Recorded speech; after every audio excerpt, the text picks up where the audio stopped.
Hello friends, स्वागत है आप सबको हमारे यूट्यूब चैनल रंजन शेख पर। आज हम बात करेंगे आपका कोई भी क्रेन हो, जैसे कि पॉटोन का हो, जोमलेन हो, कोई भी क्रेन हो। अगर आपका ओवरलोड का जो लिमिट होती है, अगर ओवरलोड का लिमिट आपका ख़राब हो गया तो काम करना बंद कर दिया, तो आप क्या करोगे? कैसे आपको पता चलेगा कि मेरा जो ओवरलोड का लिमिट है वो काम करना बंद कर दिया है, वो अभी सही से काम नहीं कर रहा है और आपका जो लोड है वो ओवरलोड है? कैसे आपको मालूम चलेगा? इसी के बारे में आज हम इस वीडियो में बात करेंगे। चलिए देर ना करते हुए शुरू करते हैं।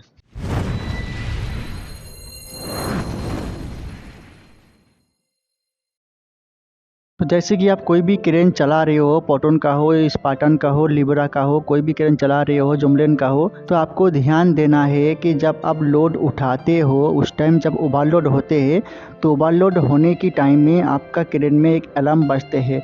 जो अलार्म आपको क्रिएट करता है कि आपका जो लोड है वो ओवरलोड है, ये आपको क्रिएट करता है। फिर आपको मालूम चलता है कि मेरा जो लोड है वो ओवरलोड हो चुका है। फिर आप सिग्नल मैन को इन्फॉर्म करते हो कि लोड जो है वो ओवरलोड है, उसको कम करो।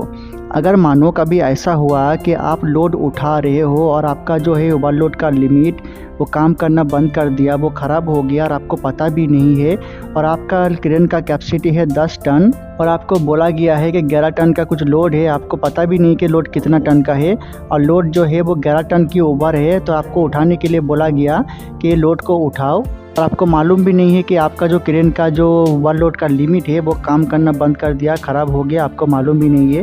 क्योंकि टेक्निकल का चीज़ है, कोई ख़राबी कभी भी जो है वो ख़राबी हो सकता है। तो आप कैसे पता करोगे कि आपका जो ओवरलोड का लिमिट है वो ख़राब हो गया? तो जैसे कि आप जब नॉर्मली में लोड उठाते हो तो आपने अगर ऑपरेटिंग करते समय अगर पूरा ध्यान क्रेन की तरफ दिए होंगे तो आपको पता चलेगा।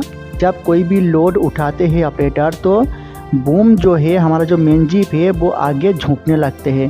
फर्स्ट टाइम जब आप कोई भी लोड उठाओगे तो पहले आपका जो मेन जीप है वो पहले झुकेंगे, उसके बाद जो है लोड क्रेन पे आएगा।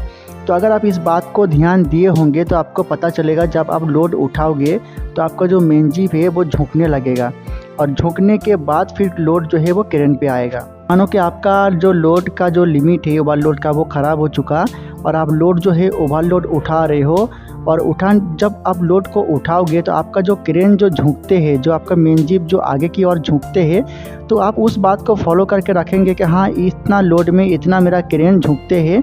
तो जब आपका लिमिट ख़राब हो जाते हैं तो आपको पता भी नहीं चलते कि अभी क्या होगा। तो अपने ध्यान अगर रखे होंगे कि जितना मतलब नॉर्मली में जो क्रेन झुकते हैं लोड उठाने के समय, उससे ज़्यादा अगर आपका क्रेन झुक रहा है तो आपको उस समय पता करना है कि मेरा ओवरलोड का जो लिमिट है वो ख़राब हो चुका है। इस बात को आपको ध्यान में रखना है कि लोड आप उठा रहे हो और उठाते जा रहे हो, क्रेन आपका झुकते जा रहा है, क्योंकि ओवरलोड का लिमिट तो ख़राब हो चुका है, वो तो बजेगा नहीं, वो तो साइलेंट क्रिएट नहीं करेगा। तो आपका जो क्रेन कितना झुक रहा है, नॉर्मली में कितना झुकते थे और अभी कितना झुक रहा है, इस बात को आपको ध्यान में रखना होगा। अगर आपको ऐसा लग रहा है कि क्रेन हद से ज़्यादा जो है आगे की ओर झुक गया, तो आपको उसी टाइम जो है लोड को डाउन करके जो मोनो लिमिट होती है वहाँ पे जाके आपको उसको चेक करना है कि ओवरलोड का लिमिट सही है क्या ख़राब है। आपको उसको दबा के चेक करना है। अगर आप स्विच को अगर आप प्रेस करोगे तो आपका जो अलार्म जो है वो क्रिएट होगा और अलार्म बजने लगेगा। अगर ऐसा नहीं हो रहा है तो आपको पता करना होगा कि आपका जो लिमिट है वो ख़राब हो चुका है। क्योंकि अगर ओवरलोड होने के बाद लिमिट नहीं बजते हैं, मतलब साउंड क्रिएट नहीं होती है, तो आपको समझना है कि लिमिट ख़राब हो चुका है। तो उस टाइम आपको लोड को नहीं उठाना है, लोड को नीचे डाउन कर देना है और जो है ओवरलोड का जो लिमिट है उसको हाथ से प्रेस करके देखना है कि वो अलार्म क्रिएट कर रहा है कि नहीं कर रहा है। तो इसी तरह आप पता कर सकते हो आपका ओवरलोड का लिमिट अगर ख़राब हो गया तो उसको कैसे मालूम चलेगा। इसी बात को आप इसी तरह पता कर सकते हो। ये छोटी सी जानकारी थी जो मैंने आप लोगों को शेयर किया।